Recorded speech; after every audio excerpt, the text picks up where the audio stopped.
we're going to start to see a lot of stuff. If you run a business of any kind in 2023, or 2024, 2025, or 3031, is we've seen in the latest speaker race is we're starting to see a lot of these magic button tools come out, right? Where everybody and their mom is going to tell you that you don't really need to work very hard, or you just need to put in some prompts into the machine, and the ghost in the machine is going to spit out amazing marketing copy or amazing advertising angles or the best artwork you've ever seen or whatever, right? While that is true in a lot of different cases, because a lot of this stuff can be trained to save you time, energy, and money, including the biggest thing, which everybody skips, which is research into our audiences. If you don't know what your audience wants and you're guessing, then you're going to end up like looking like the US Congress did the last couple of days, right? So number one is your offer needs to be really dialed into figuring out what can I take off my audience's plate that they hate or they're fed up with.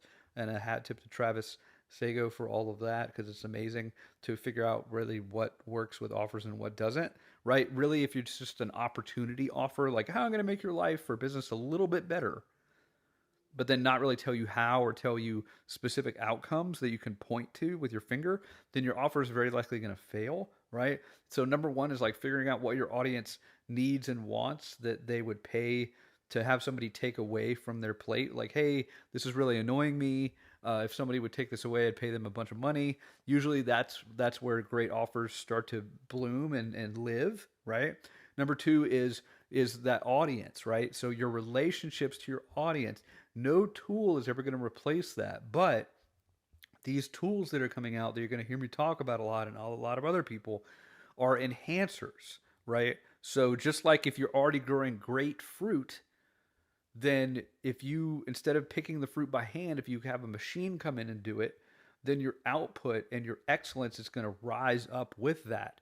But if your fruit recipe is terrible, no machine, you're just going to be able to create more bad tasting fruit faster, right?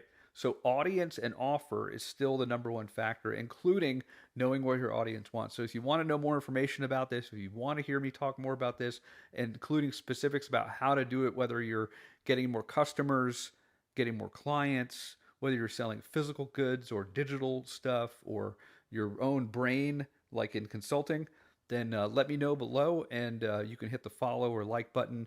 Facebook also has this other thing right now, if you're on Facebook, where you can, there's three little buttons at the top of this post on the right. If you click that, it says add Lawton to favorites. If you do that, you're going to see a lot more of my posts. If you don't do that, then you probably won't.